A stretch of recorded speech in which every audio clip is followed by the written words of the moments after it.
Olá, seja bem-vindo mais uma vez. Sou o professor Daniel Guerreiro e este é o vídeo de número 3 do tópico 7 de computação para engenharia. Estamos falando sobre funções e nesse vídeo em especial falaremos sobre escopo de variáveis dentro das funções escritas de um programa.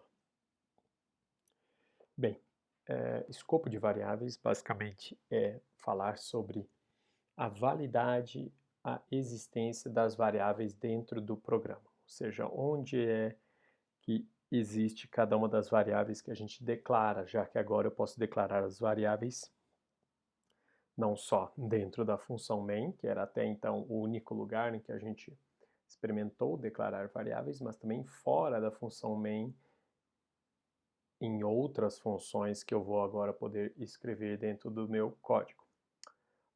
Se eu escrevo justamente uma variável, aliás, se eu declaro uma variável dentro de uma função, seja ela na função main ou seja ela em outras funções, ela se encaixa justamente no contexto do escopo de uma variável que a gente chama de variável local, porque ela justamente está declarada dentro de uma determinada função, seja o main, seja qualquer outra função que você escreveu no seu código. Quando isso acontece, uma variável local, ela existe só dentro daquela função. Então, só ali, quanto aquela função é executada, que aquela variável existe, ou seja, tem um espaço, uma gavetinha na memória separado para ela ocupar e utilizar. Quando se termina a execução daquela função, a variável deixa de existir. Aquele espaço na memória é liberado, é desocupado para outros usos do programa ou de outros programas. O outro contexto possível é o contexto da variável global, é o escopo de uma variável global.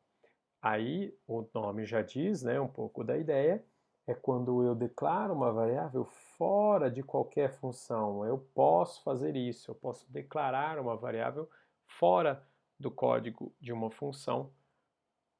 E quando eu fizer isso, justamente a visibilidade, o acesso dela vai ser permitido por todas as funções. Qualquer função pode alterar e ela vai existir durante toda a execução do programa. As variáveis globais são alocadas, são separadas áreas de memória para essas variáveis globais, que são áreas de memória compartilhadas, visíveis, acessíveis por qualquer instrução do seu programa, seja ele onde estiver, em qual função ele estiver, aquela instrução, aquele comando. Então, a gente tem aqui um exemplo chamado global.cpp para ilustrar justamente isso. Então, aqui vocês estão vendo justamente uma variável global. Ela é uma variável global justamente porque ela está declarada fora das funções. Eu tenho aqui essa primeira função chamada imprime global, eu tenho uma segunda função chamada lê global e eu tenho a função principal main que inicia meu programa. Repare então, né, as funções em especial são procedimentos, na verdade, né, elas não retornam nada, são do tipo void, elas só executam alguns comandos aí que vocês podem ver de impressão ou de leitura. Então, vamos seguir aqui a sequência de operações dentro desse programa. Qual é a primeira instrução executada no meu programa? É justamente a instrução da linha 16, essa daqui. Porque lembrem-se, né, sempre que o seu programa ele sempre se inicia pela invocação da função main, pela execução da função principal. Então, a primeira operação que é feita é a operação que altera a variável global para zero. Então, vou deixar aqui né, um status aí da variável global inicialmente, ele é zero. Aí, né, a gente passa para a execução da linha 17 do programa, que é a invocação do procedimento leGlobal. Então, quando eu invoco um procedimento, eu vou passar a executar as instruções, um procedimento é uma função, né? Mas nesse caso que estamos invocando em específico um procedimento, eu vou passar a executar os comandos desse procedimento. Então, da linha 17, o seu programa salta para fazer, né, partir para a execução das linhas 10 a 12. Então, ele vai, né, a linha 10, na verdade, é só o cabeçalho do procedimento, então eu vou executar em seguida a instrução da linha 11, imprimindo, né, a mensagem de digitar o valor da variável global. Em seguida, vou executar a instrução, o comando da linha 12, e o comando da linha 12 faz a leitura de um valor da entrada padrão, ou seja, do teclado. O usuário vai digitar algum valor no teclado e, por exemplo, esse valor é talvez 28, vamos supor que esse valor é 28, então a variável global que era 0 vai passar a valer 28. Reparem, né, que eu estou acessando a variável aqui global dentro do procedimento ler global, justamente porque ela foi declarada aqui fora, ela tem escopo global, ela é visível por qualquer função, porque eu estou declarando ela fora de qualquer função. Então, ela, por isso, é visível por todas, eu posso modificar, né, em qualquer lugar do meu código. Então, imagine que eu digitei 28, isso foi lido pela minha variável global. Assim que encerra a minha função, na linha 13, eu volto para a execução da linha subsequente a quem chamou, invocou a minha função global. Então, eu vou para a execução da linha 18, aqui no caso. A linha 18 é a invocação agora de uma outra função, a função imprime global. E aí, o que acontece? Eu vou passar a executar o meu procedimento aqui imprime global nas linhas 6, a linha 7 e a linha 8. A linha 6 é só o cabeçalho, a linha 7 que sim faz uma execução de uma impressão na saída padrão e vai imprimir justamente o valor da variável global, que no caso aqui está sendo 28 nesse momento. Então vamos exibir o resultado, o valor 28, que foi lido previamente do teclado, do procedimento ler global, e quebrar a linha logo em seguida.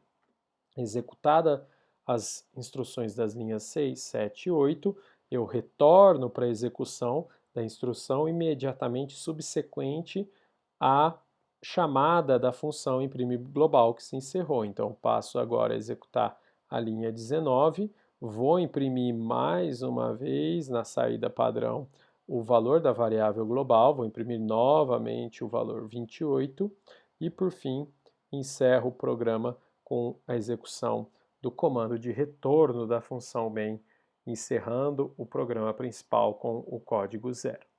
Então, essa vai ser a dinâmica de execução desse programa. Primeiro setando a variável global para 0, mas depois fazendo essa leitura pelo procedimento ler global e impressão do resultado pelo procedimento imprime global e também na própria função main diretamente fazendo essa impressão. Vamos confirmar esse comportamento que prevemos aqui no deve ser mais. Vou compilar aqui e executar o programa.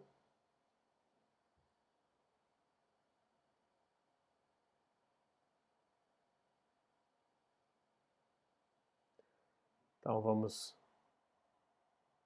digitar aqui o valor de global e aí está justamente o valor 28 sendo impresso duas vezes, confirmando essa noção de escopo de uma variável global, de uma variável que é visível por todas as funções do seu código. Muito bem, vamos retornar então aos slides aqui. Então, para resumir, né, a gente pode fechar então que a regra de escopo em C++ ela é, digamos assim, bem praticamente, né, preto ou branco, né, assim, né, não tem meio termos.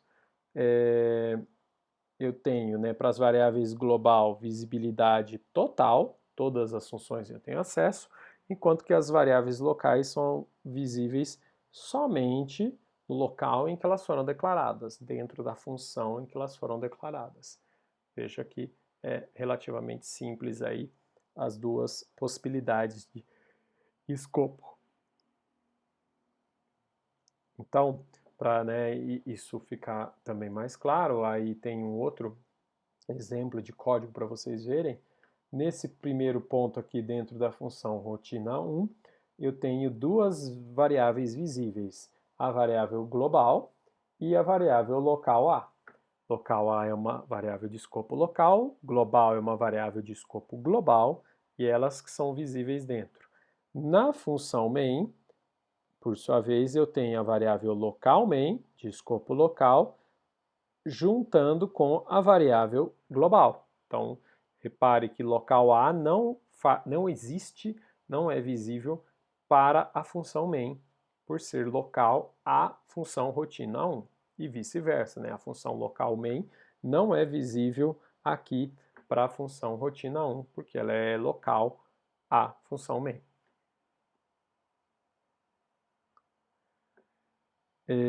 Uma observação importante, você pode ter variáveis de escopos distintos de mesmo nome, ok? Nesse caso, quem vai, né, ter precedência é a variável local. Então veja que nesse ponto aqui, dentro dessa função denominada a variável nota local, que é a que está valendo. Ela está suprimindo. Se você fizer alguma alteração numa variável chamada nota, você está alterando esta variável aqui, a variável local, que só vai existir enquanto a função a estiver sendo executada.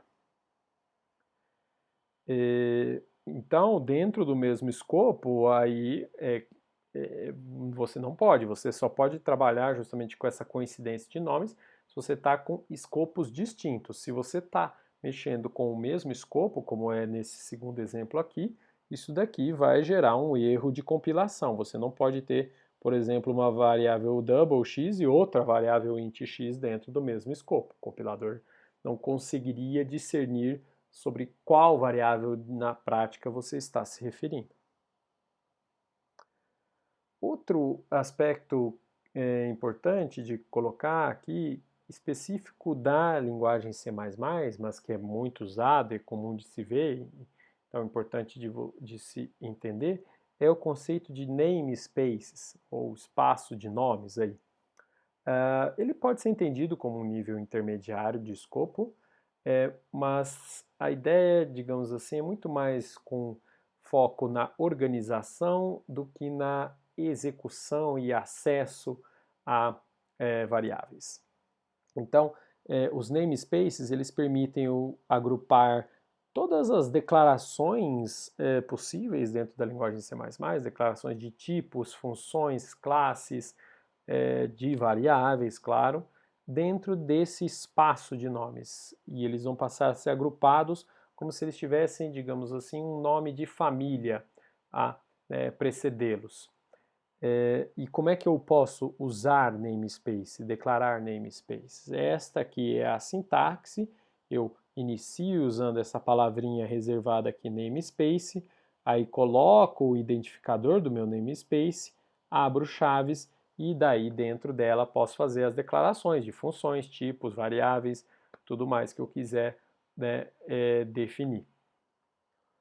Então, por exemplo, se eu criar aqui um namespace chamado meu namespace e declaro duas variáveis aqui dentro A e B, elas, né, dentro, né, aqui desse trecho aqui, né, desse bloco aqui de declaração namespace, eu posso, né, referenciá-las diretamente como A e B. Mas se eu quiser, né, se eu tiver código fora do namespace que queira acessar A ou B, eu tenho que daí trabalhar com o operador de escopo, indicando o nome do namespace antes da variável. Então eu tenho que chamá-la de meu namespace A ou meu namespace B. Então veja que a ideia é como se as duas variáveis tivessem ganhado um sobrenome, um prenome aí no caso, para agrupá-las E isso, né, um dos principais propósitos disso é para fins de organização também das entidades, né, sejam funções, variáveis, classes de objetos que você está usando, empregando dentro do seu código. Aqui a gente tem um outro exemplo completo agora para vocês entenderem um pouquinho mais disso, que vai trabalhar aqui, né? Vejam, eu tenho dois namespaces, eu tenho um primeiro namespace chamado foo, um segundo namespace chamado bar. Repare que eu posso criar, por exemplo, uma função dentro de um namespace, eu posso criar, né, além de uma função, eu posso declarar uma variável, como está aqui também, né, essa variável chamada pi, ela é uma variável que eu declaro dentro do namespace bar, e ela em especial tem um modificador const, que ele impede qualquer mudança na minha variável pi, ou seja, ela se torna uma constante. Depois que eu fiz essa inicialização com o valor 3.1416, essa variável não pode mais ser modificada, alterada. Além disso, eu tenho aqui, né, a função value, isso, né, em especial dentro do namespace chamado bar. Dentro do namespace chamado foo, eu tenho outra função também chamada value, mas veja, elas não vão se confundir justamente porque elas estão em namespaces distintos. E aí, se eu, por exemplo, na minha função main quero referenciar, invocar uma dessas funções, eu tenho que usar o nome qualificado delas. Foo, value, ou bar, value. Assim como se eu quero me referenciar à variável pi, eu tenho que me referenciar ao seu nome qualificado, bar, pi. Repare de novo também, né, como eu já tinha mencionado, dentro do namespace eu posso referenciar as entidades de dentro sem o nome qualificado. Então aqui, veja, eu referencio o pi de forma direta aqui dentro da função value no namespace bar, porque ambas estão dentro do mesmo namespace, mas aí fora eu daí tenho que trabalhar com o nome qualificado. Vamos, antes de passar, né, para o próximo slide, vamos executar também esse exemplo. Lembrando sempre que os exemplos estão disponíveis para vocês baixarem na página do curso, e é importantíssimo que vocês também façam isso, estudem os exemplos na máquina de vocês, compilem e executem. Estou compilando aqui então.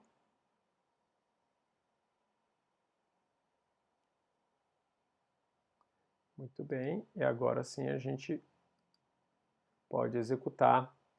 E aí repare, né, a execução das duas funções, né, a primeira função que retorna 5 simplesmente, a full value, enquanto que a bar value retorna duas vezes o número pi, outro, né, outro comportamento totalmente distinto, apesar delas apresentarem, digamos assim, o nome, o primeiro nome comum.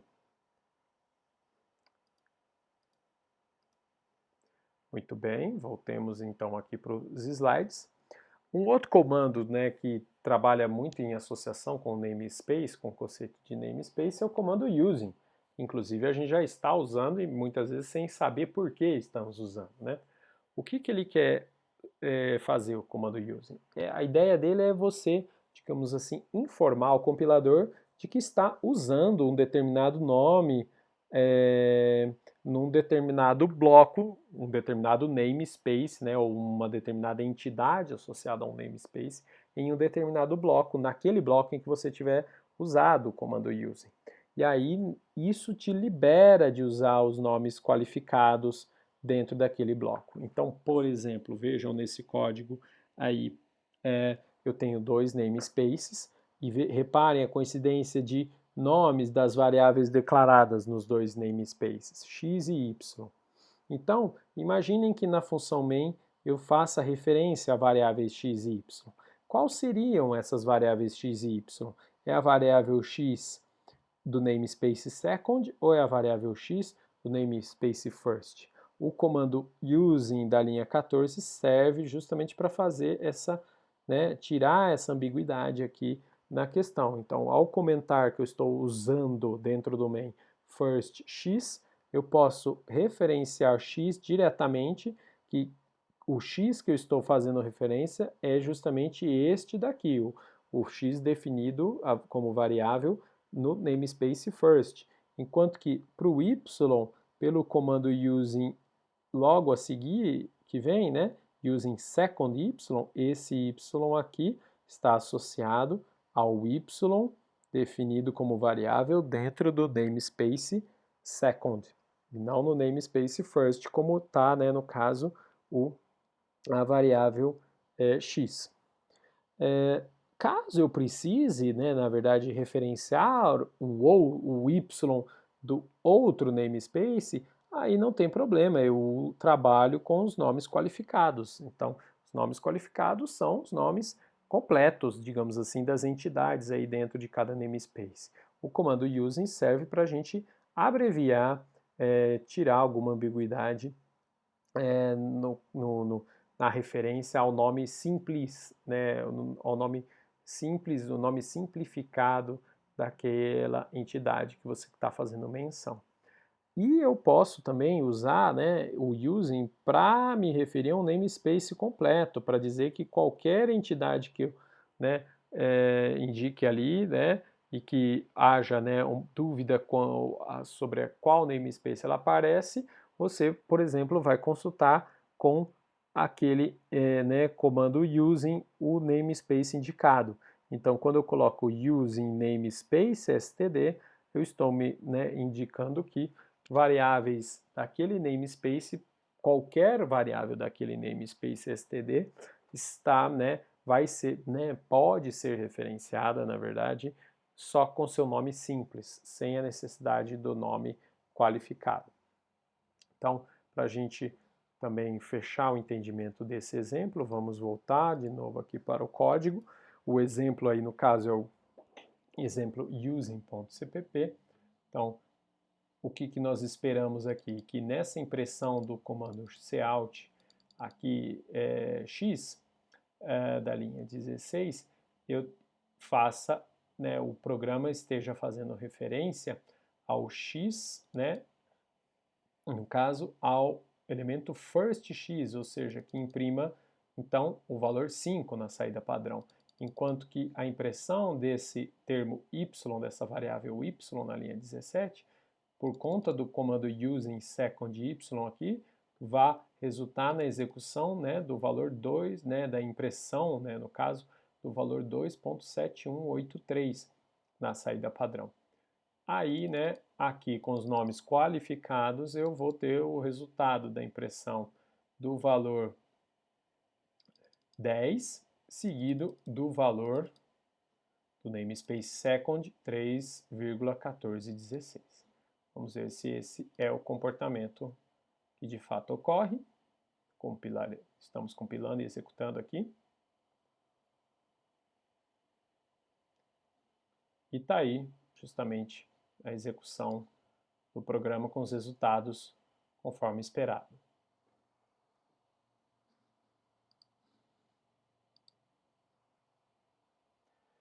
Então, fechamos por aqui mais um vídeo do tópico 7. No próximo vídeo a gente continua a discussão dentro desse tópico, falando de um aspecto também muito importante no entendimento, na compreensão para um uso correto e adequado de funções, que é o processo de passagem de argumentos durante a invocação de uma função.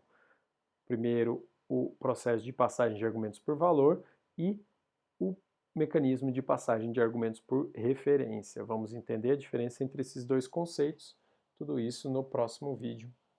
Então, ficamos por aqui agora. Até a próxima.